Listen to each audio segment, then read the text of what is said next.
Hey Rachel. Hey Luke. How are you? I'm good. How are you? Good. We're back again with another video, another update. Here in January 2026, in the middle of a absolute deep freeze out there. It's too cold. It's so cold. I'm over the winter. Yeah. How have things been going for you? What's going on in your life? Things have been good. I mean, the holidays back in December, they were really lovely. My sister came from Vancouver, so it was really lovely spending time with her. Yeah. I was able to spend some time up in Blue Mountain as well. And honestly, I just couch surfed. Like I was just a potato, which was honestly really needed and super lovely. Nice. I actually just got back from Fernie as well, which was really, really great. And as you can believe it, the conditions here are better. Yeah, so much more snow here than out there. I know. Which is unfortunate We for got you guys walls on of that ice, trip. so crazy. But that was super, super fun. We were able to try different activities, fat biking, which was so much fun, and cross-country skiing, which was incredibly humbling and super difficult, but also very fun. yeah, I've never done that. Yeah, it's hard. I truly felt like I was learning to walk for the first time. It was just so strange, but really fun. And then, of course, I'm deep in wedding planning, which is so surreal and amazing, and I'm very, very excited, but definitely there's a lot that goes into it, and like truly, who thought that hotel blocks could be as stressful as it is? So yeah, the planning can be a lot, but you have so much fun, exciting things coming up for you this year. I'm really excited for you. Thank you. Yeah. What about you? You've got some big changes in the next couple of weeks. Yeah, How we're have just you a been? couple of weeks away from having our second baby, so in about 3 weeks she should be here. So hoping everything goes smooth with that. And we're So very exciting. eager and excited to meet her. So yeah, we're just doing all the things. We're pretty much in good shape here. Like the nursery's all set up. Yep. We have all of the things from, our first daughter that we're reusing, and a lot of our friends that have gifted things to us and everything. So we're in like really good shape. Amazing. Just final things like packing an overnight bag for the hospital and all that sort of thing. Nice. So yeah, so we're getting close. December was really busy with different plans with friends and family and the holidays. Back into the swing of things with our daughter back in school now, SK. My wife and I just being shuttle drivers throughout the week, just taking our daughter to all of her, who knew, like so many extracurriculars at age 5, like snowboarding weekly at Chicopee and Kitchener, dance, swimming. She's busy. She's busy. Booked and busy gal. Birthday parties galore for like 5 and 6 year olds. Amazing. So it's busy, but it's really fun. Yeah. Lots of good stuff. And trying to see family and friends and everything as well. Of course. Yeah. So how have things been going with real estate so far? January 2026, it's an interesting market out there. Yes. What are some of the trends and things that you've been starting to see as you've been out there working with your clients and just as you've been observing things? On a macro level, it definitely feels like it is a softer market that we are in currently. I mean, the fact of the matter is we're still coming out of the seasonal market, just from the holidays. People are slow getting back into the swing of things. The weather is not helping.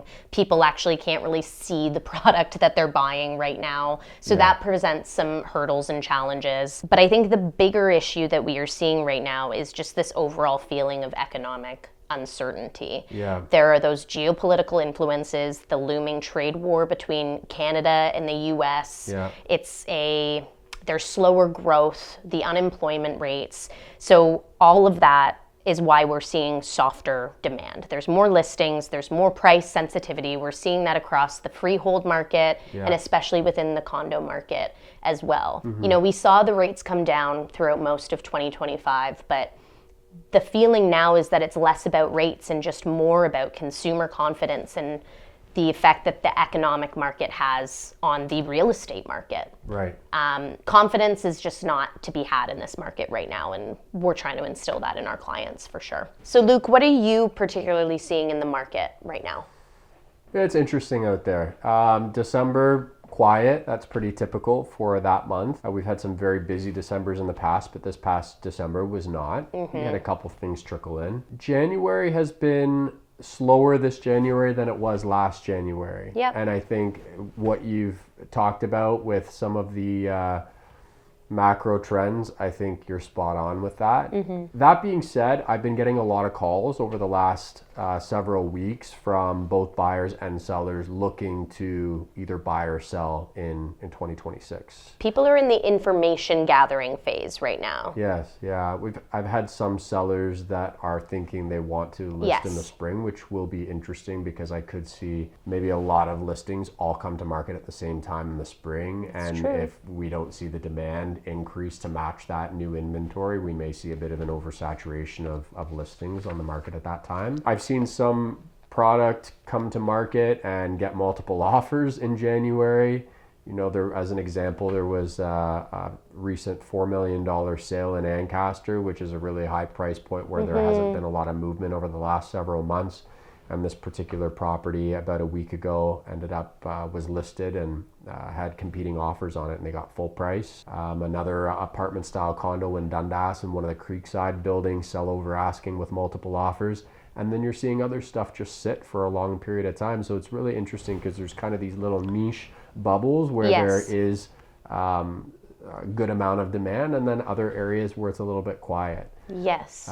So yeah, it will be very interesting to see how things play out. But yeah, just overall, I think consumer confidence is impacted a little bit, and people are a bit hesitant to jump in, and they're just kind of watching. And I think we'll start to see some of that inventory get picked up over the next several weeks, potentially. Absolutely. And there are still positives that we're seeing in the given market right now. It is not all doom and gloom.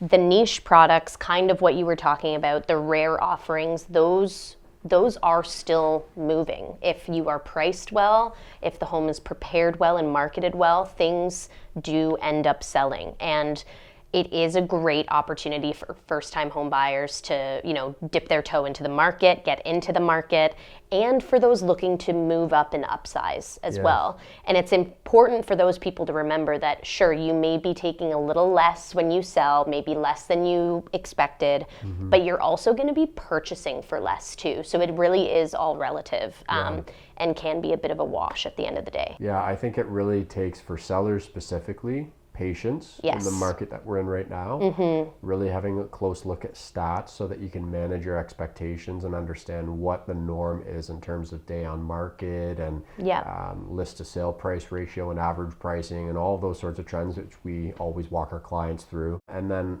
prepping their homes properly and, as a seller, aligning yourself with an agent that's going to market your home the proper way. I think that is extremely important as we move through the rest of the year. Absolutely. Definitely crucial in this given market. So knowing that it's an interesting market out there, what are some of the challenges that you are experiencing in the market right now with your clients? Well, I'm seeing that some sellers are a little bit inflexible when it comes to their pricing. So therefore their product isn't moving. Their home's not selling. I'm also seeing some product that's priced really well, and I'm surprised that it hasn't moved. Seeing a lot of that, actually. Yeah, that's been interesting. Yeah. I have seen some buyers lowball unreasonably on certain properties. Not a challenge, but then like I mentioned previously, some homes selling over asking in multiple offers. So it's really, it's kind of evaluated on a case-by-case basis right now. And I think it really is tied to consumer confidence and just the overall winter market right now. I think the really serious buyers are out there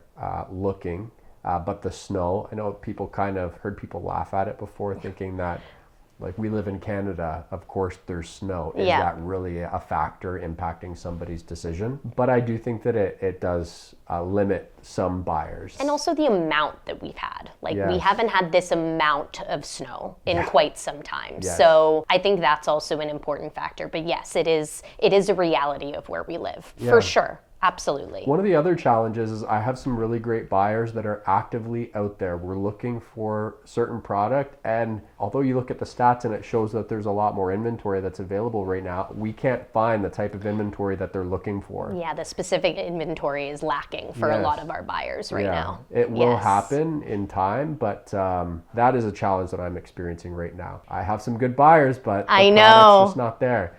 So yeah, it'll be interesting to see over the next little while. What are some of the challenges that you're seeing out there? I mean, I think one challenge is I think there is this overall feeling in the market right now that buyers have the leverage. And I think it's important to remember that this can be true, but it's not always true. I think it will depend on situation to situation and on property to property. If homes are priced really, really well, it doesn't guarantee that a buyer is just going to have a runaway deal at a given property. Just because the market lends itself to maybe some more negotiations happening doesn't necessarily mean that a seller is going to agree to a surefire sale. So it's an important thing for buyers and sellers alike to really rely on that market education component, because every property is different and it will vary from property to property and to client as well. Absolutely. And the other conversation that we are just always having right now is related to price. This is not the market that we can really test the market. It doesn't serve our clients because homes are sitting for a lot longer. It's really, really important to sharply price from the get-go. So down the line, we definitely do have to pivot and implement new strategies as we go along throughout the marketing of any given listing and home. However, we have that challenging conversation with our clients sometimes that price reductions don't always guarantee new and fresh activity. It's not something we can guarantee our clients. It definitely is a way and a new strategy to reposition a home in the given market. Yeah. However, pricing sharply from the get-go is the one thing that will always serve our clients. So when you're talking about testing a home on the market, what do you specifically mean by that? I mean, taking more of the seller's perspective when it comes to pricing. Maybe we give a recommendation of, listing a home for $800,000, but the seller really wants to try for $850,000. Right. For example. So there could be a bit of a gap in terms of where our market evaluation is coming from based on what the market is telling us and the seller's expectations. And that we've seen backfire in a couple of different scenarios, right? Where maybe it's worked in previous markets, but Yes. like you were saying, this is not the right market to be pushing it on pricing to try to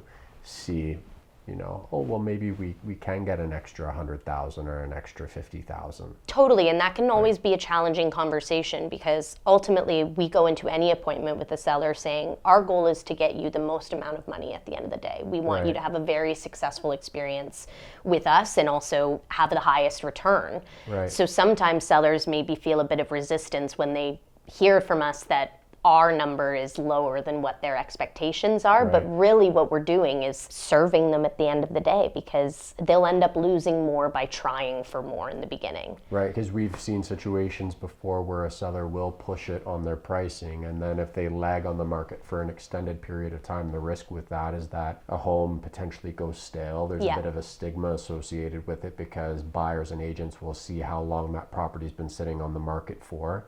And then when you do start to see offers come across the table, often buyers will try to take advantage of a situation like that where they will come in significantly lower. And by that point, if you're on the market for 6 months, and everybody's situation is different, but if you've been on the market for an extended period of time and that seller client is a lot more motivated at that point, they're potentially selling the home for a lot less than they could have if they had just priced it more in accordance with market conditions right from the start. And it's a much less painful process overall because the property will move in a reasonable amount of time, under a month, potentially compared to 6+ months. So, that's why it's really important. Every case is different, but having a look at the data is so important. Exactly. They can be challenging conversations, but they're incredibly worthwhile conversations to have. It's important that our clients understand where we're coming from every step of the way and understand the market just as deeply as we do. We're a bit of a broken record when it comes to market education. It might be a little boring for people listening to this because we say it all the time, but it is true. It's so true. It's true. Let's shift gears a little bit and talk about another scenario. So I thought it would be helpful for us to talk a little bit about home inspections. I'll paint the picture a little bit. So you're a buyer, you find a property that you're interested in, you do an offer on it,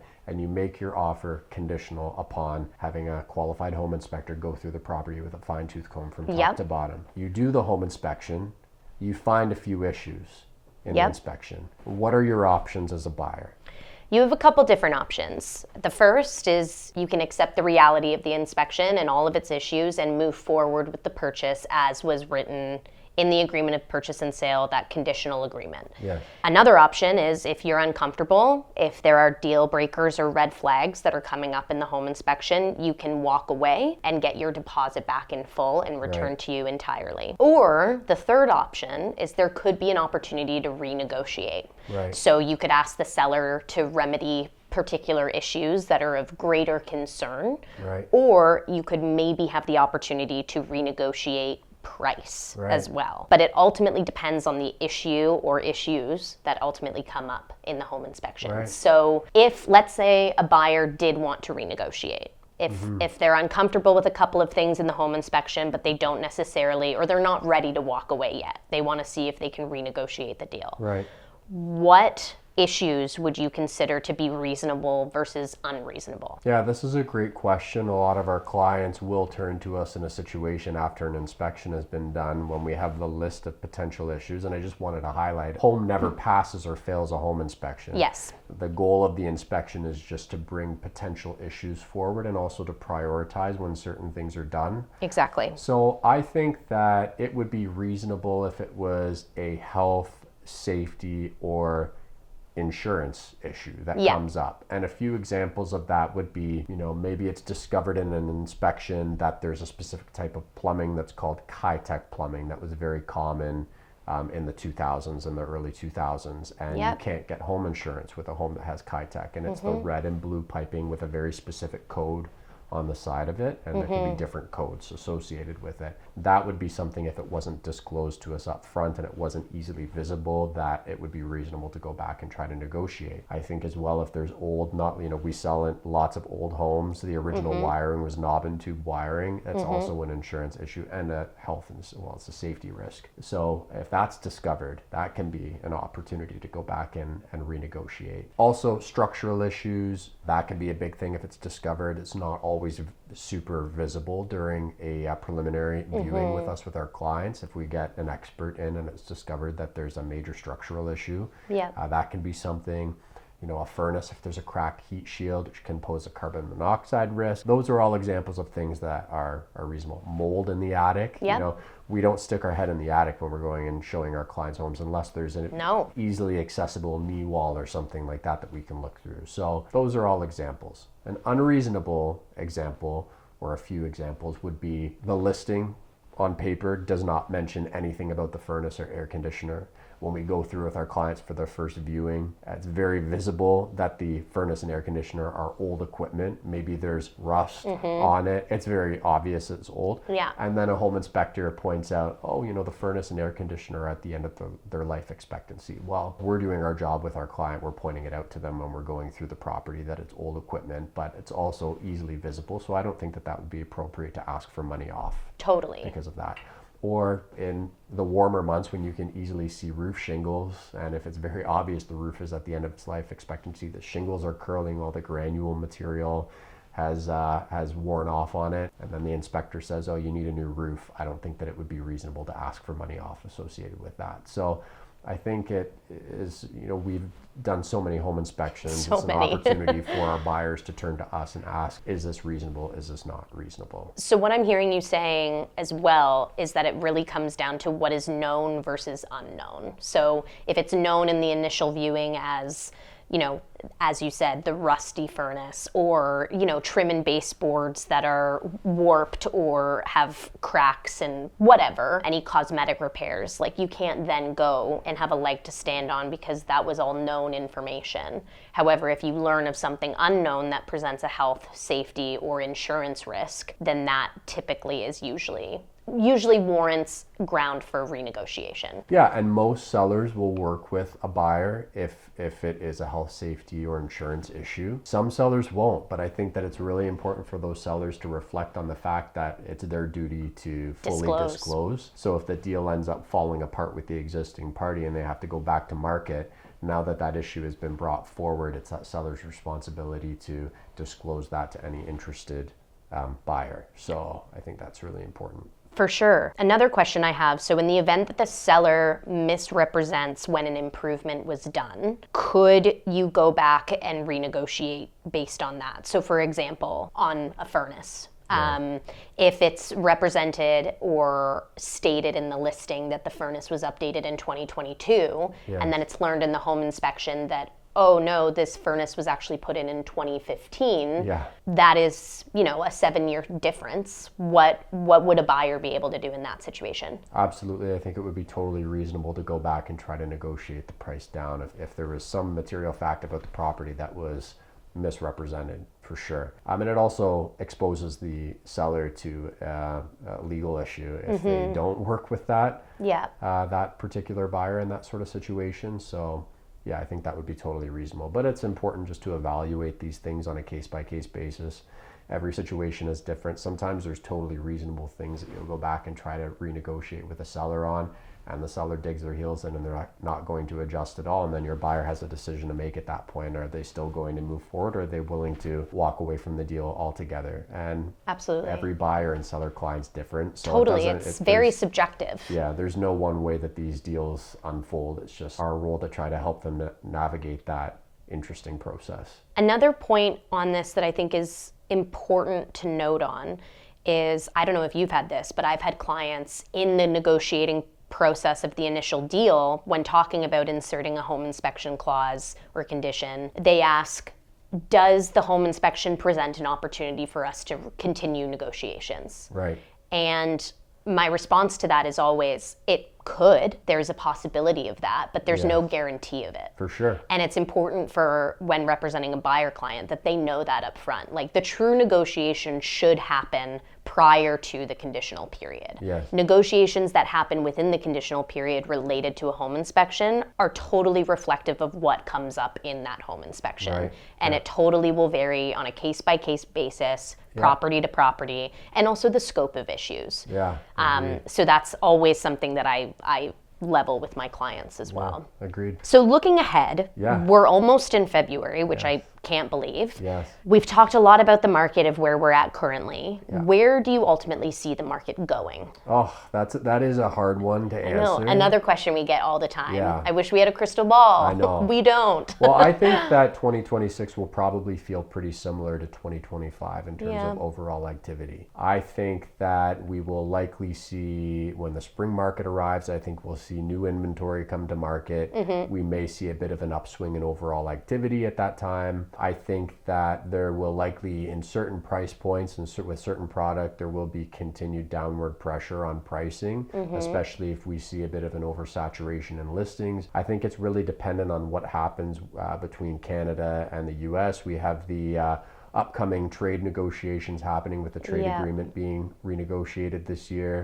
midterms south of the border as well. So all of these things do have some sort of impact on how the real estate market's performing up here. So I think time will tell. If anything, over the last year, what it's taught us is that activity and consumer confidence is directly tied to what's happening in the media, and it can vary week to week and sometimes daily. Yeah.